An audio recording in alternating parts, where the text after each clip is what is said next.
प्रेम से बोलिए बागेश्वर धाम की। दोस्तों, मध्य प्रदेश के छतरपुर जिले के ग्राम गढ़ा में स्थित श्री बालाजी के प्रसिद्ध तीर्थ स्थल बागेश्वर धाम के युवा संत धीरेन्द्र कृष्ण शास्त्री आज किसी पहचान की मोहताज नहीं है। आए दिन बागेश्वर सरकार के पास नेताओं का जमावड़ा लगा रहता है। इसी कड़ी में प्रधानमंत्री नरेंद्र मोदी जी का भी नाम शामिल होता है, जो कुछ दिनों पहले ही दर्शन करने छतरपुर के बागेश्वर धाम पहुंचे थे। और दोस्तों, सिर्फ देश के प्रधानमंत्री ही नहीं बल्कि बॉलीवुड के कई दिग्गज कलाकार भी बागेश्वर धाम आए दिन दर्शन करने के लिए वहां पहुंच ही जाते हैं। मध्य प्रदेश के छतरपुर जिले के ग्राम गढ़ा में स्थित सिद्ध स्थान बागेश्वर धाम सरकार इन दिनों पूरे भारत में चर्चा का विषय बना हुआ है। बागेश्वर धाम में रोजाना लाखों की तादाद में भक्त अपनी मनोकामनाएं लेकर पहुंच जाते हैं। बताया जा रहा है कि बागेश्वर धाम के मुख्य पंडित धीरेन्द्र कृष्ण शास्त्री भक्त को देखकर ही बता देते हैं कि उनके मन में क्या चल रहा है। बागेश्वर धाम में आप जैसे ही पहुंचते हैं, आपके ऊपर जो भी साया होता है वो अपने आप ही उतर जाता है। महाराज धाम पर आए हर एक व्यक्ति के मन की बात जान लेते हैं और उनके दुखों को दूर करने के उपाय भी बता देते हैं। इतना ही नहीं, पंडित धीरेन्द्र कृष्ण शास्त्री की कृपा से धाम में हर दिन भंडारा चालू रहता है। पंडित धीरेन्द्र कृष्ण शास्त्री जी का जन्म 4 जुलाई 1996 में छतरपुर जिले के एक छोटे से गांव ग्राम गढ़ा में हुआ था। पंडित धीरेन्द्र कृष्ण शास्त्री का बचपन यहीं उनके गांव गढ़ा में बीता। बताया जाता है कि वो बचपन से ही बहुत धीर और दयालु थे। धीरेन्द्र कृष्ण शास्त्री का जन्म एक सामान्य परिवार में हुआ था। उनके पिता का नाम राम करपाल गर्ग था। उनकी माताजी का नाम सरोज गर्ग है। उनके दादाजी का नाम भगवान दास गर्ग है। पंडित धीरेन्द्र शास्त्री जी के दादाजी बहुत अच्छे विद्वान थे। वो निर्मोही अखाड़े से जुड़े हुए थे। पंडित धीरेन्द्र कृष्ण शास्त्री अपने दादाजी को ही अपना गुरु मानते थे और उन्होंने ही उन्हें रामायण और भगवत गीता का अध्ययन करना सिखाया। पंडित धीरेन्द्र कृष्ण शास्त्री एक गरीब परिवार से थे, इसलिए उनको उच्च शिक्षा प्राप्त नहीं हो पाई। वो सरकारी स्कूल में ही पढ़े। पंडित धीरेन्द्र कृष्ण शास्त्री ने 8वीं तक की पढ़ाई अपने गांव में ही की। इसके बाद की पढ़ाई के लिए वो 5 किलोमीटर पैदल चलकर गंज में आते थे। उन्होंने 12वीं तक की पढ़ाई गंज से ही की थी और बीए प्राइवेट किया। इसके बाद वो समाज सेवा और मानव सेवा में लग गए और पढ़ाई छोड़ दी। बताया जाता है कि पंडित धीरेन्द्र कृष्ण शास्त्री का परिवार बहुत गरीब था। उनके भाई और बहन भी साथ साथ रहते थे। पंडित धीरेन्द्र कृष्ण शास्त्री ने 9 साल की उम्र से ही बालाजी सरकार की सेवा करना शुरू कर दिया था। उनसे पहले उनके दादाजी बालाजी सरकार का दरबार चलाया करते थे और धीरे धीरे वो 12 साल की उम्र से हनुमान जी की कृपा से भागवत गीता का प्रवचन देने लगे और वहीं बालाजी के दरबार में साधना किया करते थे। इसी साधना का उन पर ऐसा असर हुआ कि बालाजी की कृपा से उन्हें अनेकों सिद्धियां प्राप्त हुई। राम बोलो, सीताराम सब लोग, सीताराम सीताराम। आप में से कोई पत्रकार हमारे चाचा जी का नाम बता सकता है?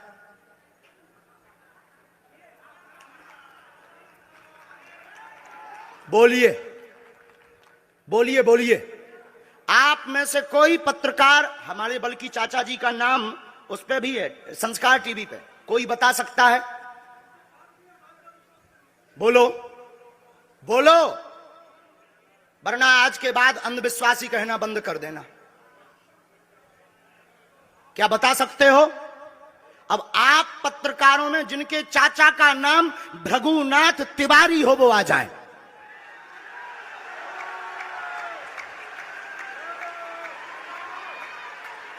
आपके चाचा का नाम भृगुनाथ तिवारी?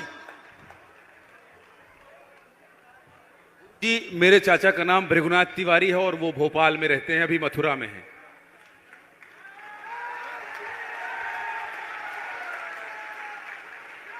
आज लेकिन हमने लास्ट अनुमति ली है अपने बालाजी से। क्या तुमने पहले बताया? लोगों को अंधविश्वास में तो नहीं ढकेल रहा है, महापाप पड़ेगा अगर तुमने बताया हो। गुरुजी, मैं 3 दिन से बल्कि इस सच्चाई को एबीपी न्यूज में दिखा रहा हूं। मैंने कोई अंधविश्वास फैलाने का और बताने का काम नहीं किया है। मैं यहीं से आपके दरबार से जनता तो क्या तुम्हारे भाई का नाम राघवेंद्र तिवारी है? जी गुरुजी, एक पत्रकार होने के नाते नाते मैं ये कह रहा हूं, आचार्य धीरेन्द्र शास्त्री की जय। क्योंकि मैं जो सुन रहा हूं, मैं देख रहा हूं, ये चमत्कार नहीं है। क्या तुम्हारे भाई ने अभी मकान बनवाया है? जी, गृह प्रवेश किया है 2 दिन क्या पहले। तुम्हारी भतीजी का नाम अभिसी है? जी गुरुजी। आज के बाद अब अंधविश्वासी कहना बंद कर देना, वरना नंगा कर दिया जाएगा। हम हनुमान जी के सेवक हैं, ललकार कर करते हैं कि हमने संतों की चरणों की तपस्या सीखी और सन्यासी बाबा की कृपा को पाया है।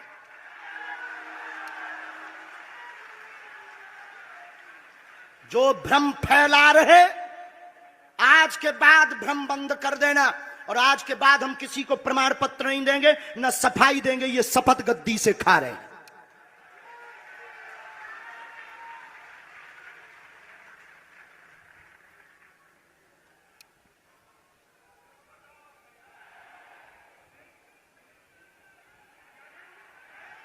पूरे भारत को अंधविश्वास में धकेलने के लिए हाँ तो नहीं बोल रहे। जी बिल्कुल नहीं, बिल्कुल नहीं।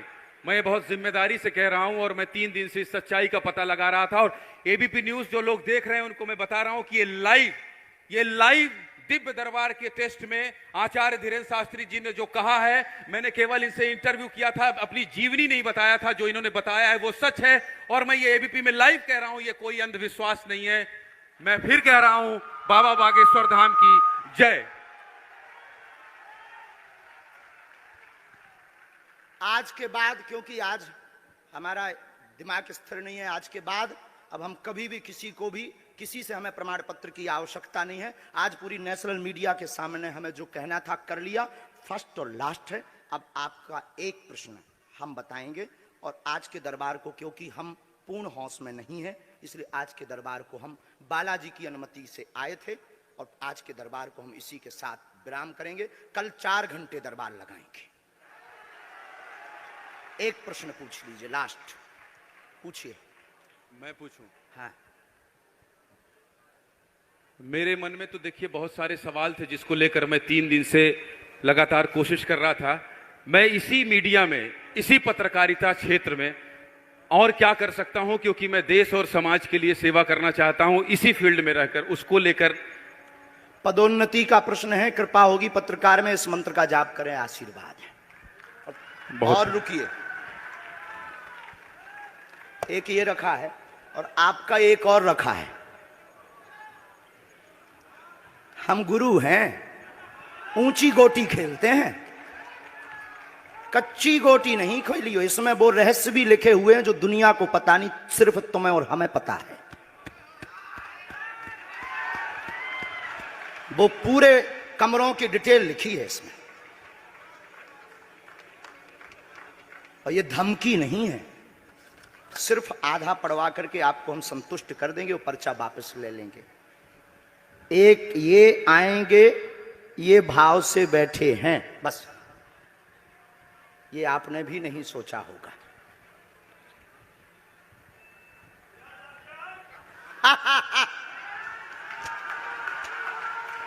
और ये हम पहले से गोटी रखे थे कि इस गोटी को भी हम मारेंगे।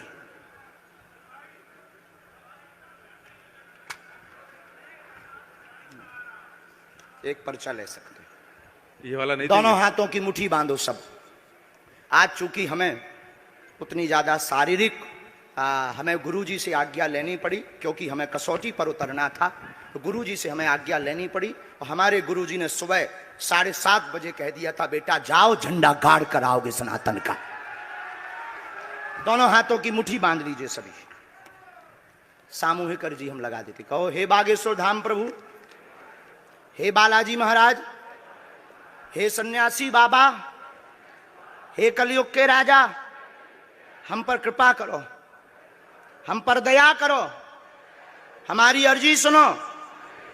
हे बागेश्वर बालाजी, आजीवन पर्यंत आपके चरणों से, आपके धाम से हम जुड़े रहेंगे, हम आते रहेंगे, परंतु हम पर कृपा करो।